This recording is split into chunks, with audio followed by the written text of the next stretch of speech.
যে যাই বলুন, আমার কাছে মনে হয় মার্কিন যুক্তরাষ্ট্র আসলে কার? জিওপলিটিক্সে আইসা আমেরিকার খেলাটা বোঝা বড়ই কষ্টকর।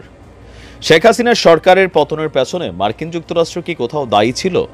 শেখ হাসিনা বারবারই বলছিলেন যে আমেরিকা তার পতনের জন্য পেছন থেকে বা ইন্টারন্যাশনালি যে ডিল করার ইস্যুগুলা বা নানান ইস্যুতে আমেরিকা একটা ভূমিকা রেখেছে। এখন আমেরিকা অলরেডি শেখ হাসিনার কাছে শত্রু, মিত্রশক্তি হিসাবে কিছুটা কানেক্টেড ছিল বিএনপির সাথে।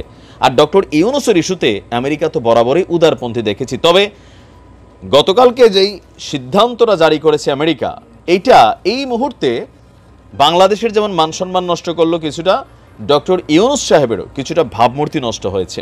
এইটা আমার কাছে মনে হয় যে আমেরিকা আসলে কোন জায়গায় যে কি খেলে সেটা বোঝা একটু কষ্টকর। দেখেন বাংলাদেশে এই মুহূর্তে কি এমন হয়ে গেছে, রাইট নাও আমরা ধরতে পারি 5 এবং 6 আগস্ট অনেক কিছু হয়েছে, কিন্তু এরপরে এমন কোনো সিচুয়েশন তৈরি হয় নাই বাংলাদেশে যে আমেরিকা বাংলাদেশকে লাল তালিকায় নিয়ে ফালাই দিছে।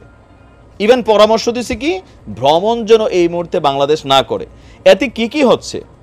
বেশ কিছু ক্ষতি আমাদের বাংলাদেশের হচ্ছে, ডক্টর ইউনূসের হচ্ছে। নাম্বার 1, ইউনূস সাহেব রাষ্ট্র ক্ষমতায় বসলেন মাত্র, অন্তর্বর্তীকালীন একটা সরকার। পশ্চিমা বিশ্বের কাছে একটা পজিটিভ ফিডব্যাক তিনি দাঁড়ানো যদি পারেন, দেন তার জন্য পশ্চিমার একটা সাপোর্ট থাকবে। আমরা যদি দেখি আপনার ধরেন বিশ্বব্যাংক থেকে শুরু করে আরও যে বিভিন্ন ইনভেস্টরগুলো বাংলাদেশে তারা ইনভেস্ট করার ব্যাপারে বা ঋণের ব্যাপারে বিনিয়োগ করার ব্যাপারে চিন্তা ভাবনা করতো, মার্কিন যুক্তরাষ্ট্র যখন বাংলাদেশকে লাল তালিকায় ফেলায় সেইখানে এটা একটা ইফেক্ট তৈরি হবে। ডক্টর ইউনূসের সরকার তো আর পকেট থেকে টাকা দিয়ে রাষ্ট্রকে সংস্কার করবে না বা অর্থনীতিকে পুনরুদ্ধার করবে না। এই যে 2 লক্ষ কোটি টাকার উপরে পাচার হয়েছে, সো এখানে দরকার ছিল কি নতুন করে বিনিয়োগ।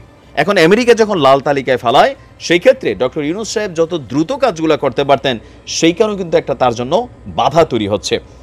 মার্কিন যুক্তরাষ্ট্রের নাগরিকদেরকে ভ্রমণের ক্ষেত্রে বাংলাদেশে বাংলাদেশ এখনও ঝুঁকিপূর্ণ দেশের লাল তালিকায় রয়েছে।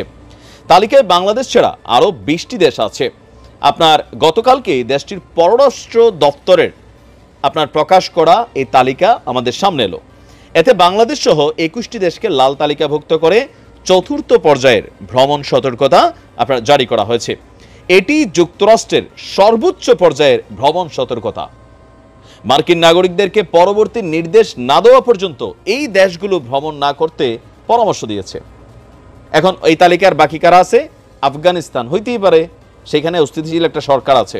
বেলারুশ, রাশিয়ার প্রতিবেশী মিত্র, এখানে আমেরিকান পাইরে খায়া ফেলবে, ফাইন। আপনার বুর্নিকা ফাসো, এটাও দক্ষিণ আফ্রিকার দেশ, এখানেও কিন্তু সামরিক সরকার প্লাস পশ্চিমা বিরোধী একটা শক্তি বসে আছে। মিয়ানমার, আমরাই তো দেখি কি অবস্থা। সেন্ট্রাল আফ্রিকান রিপাবলিক, গৃহযুদ্ধ চলছে। হাইতি, গৃহযুদ্ধ চলছে। ইরান, সেখানে পশ্চিমারা এমনিও যায় না, ইরাক যাওয়ার সুযোগ নাই। লেবানন, হিজুরে দৌড়াবে। লিবিয়া, সেখানেও ঝামেলা আছে। মালি, উত্তর কোরিয়া, কিম জং উন, এখানেও যাওয়ার সুযোগ নাই। রাশা এমনিও যাবে না। সোমালিয়া, দস্যু এলাকা। দক্ষিণ সুদান, গৃহযুদ্ধ চলছে। আপনার সিরিয়া, সেখানেও সুযোগ নেই, ইউক্রেন যুদ্ধের মধ্যে আছে।